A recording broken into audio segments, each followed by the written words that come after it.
안녕하세요. 임상 18년차 미래로치과 대표원장 이재민입니다. 오늘은 임플란트 뼈이식에 대한 이야기를 할 건데요. 임플란트 치료를 하면서 여러분들이 가장 두려운 부분 중에 하나가 뼈이식을 하느냐 마느냐입니다. 뼈이식이라고 하는 거는 임플란트를 심어야 되는 부위에 잇몸뼈가 부족하거나 파여 있거나 이럴 때 하는 건데, 오늘 제목에서 말씀드렸지만 이런 식으로 임플란트 뼈이식 상담을 하는 곳은 무조건 피하시라고 말씀을 드리고 싶은데요. 임플란트 뼈이식은 사실 필요한 경우에만 해야 되거든요. 예를 들어서 오른쪽 아래 어금니가 3개 없으시니까 3개 임플란트를 하셔야 되는데요. 이렇게 해서 3개는 비용이 얼마고요, 여기에 뼈이식이 추가돼서 얼마요, 이런 식으로 원장님께서 뭐 뼈이식에 대한 언급을 안 하셨거나 뼈이식을 해야 되는 근거에 대해서 최소한 엑스레이라던가 CT라든가 이런 자료가 없이 그냥 뼈이식을 무조건 해야 된다라고 하는 경우에는 요즘 그런 경우가 제일 많아요. 이 임플란트 가격 경쟁이 심해지면서 임플란트의 기본 가격이 많이 낮아졌죠. 부족한 기본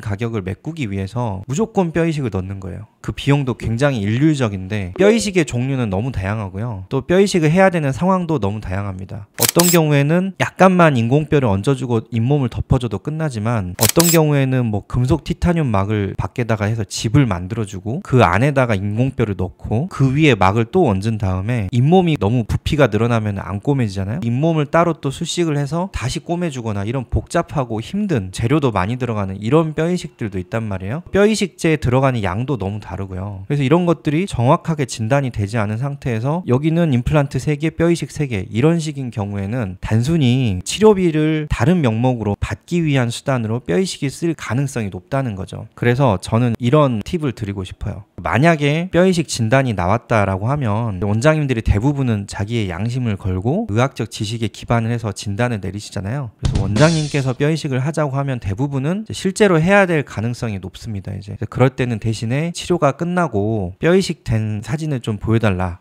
이렇게 한번 부탁을 해보는 방법이 있을 것 같아요. 저희 같은 경우는 항상 증거 자료를 남기거든요.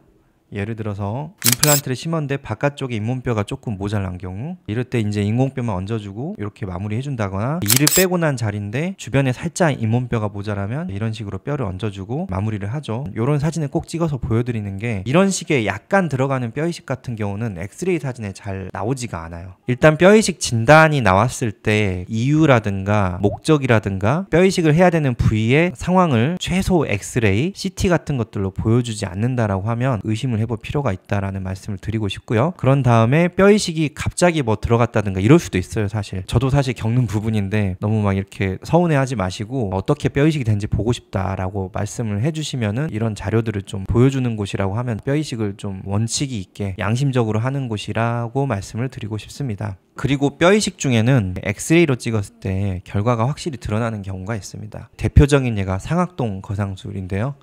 가운데 하얀 막이 둘러싸고 있는 공간이 바로 상악통이라는 공간이고, 공기가 왔다 갔다 하는 곳이고, 이곳은 이제 아무리 기다려도 뼈가 생기거나 하는 일이 없습니다. 그래서 주로 이제 위쪽 치아 어금니 부위에 임플란트를 해야 됐을 때 많이 하게 되는 시술이고요. 뼈가 들어갈 수 있는 통로를 먼저 만들어주고 안쪽에 있는 점막이라고 하는데요, 상악동 점막을 찢어지지 않게 이렇게 긁어서 이렇게 위쪽으로 띄워주면 하나의 텐트 같은 모양이 형성이 돼요. 이 텐트 아래쪽 공간 집에다가 우리가 인공뼈도 놓고 임플란트도 심고, 그 다음에 이 뼈가 밖으로 살과 섞이지 않게 차폐막을 해주게 되면 대략 5, 6개월 정도 이상의 기간이 걸리면 뼈가 되는 수술인데요. 이제 이런 수술 같은 경우에는 워낙 들어가는 인공뼈의 양도 많고 부위도 확실하기 때문에 시술을 받고 나서 엑스레이를 찍게 되면요, 이 까만 부분이 완전히 하얗게 뼈가 가득 찬 걸 볼 수가 있죠. 이런 시술 같은 경우는 이제 굳이 아까 보셨던 사진을 직접 찍지 않아도 환자분께서 아, 뼈가 잘 들어갔구나, 많이 들어갔구나, 이런 것을 알 수 있습니다.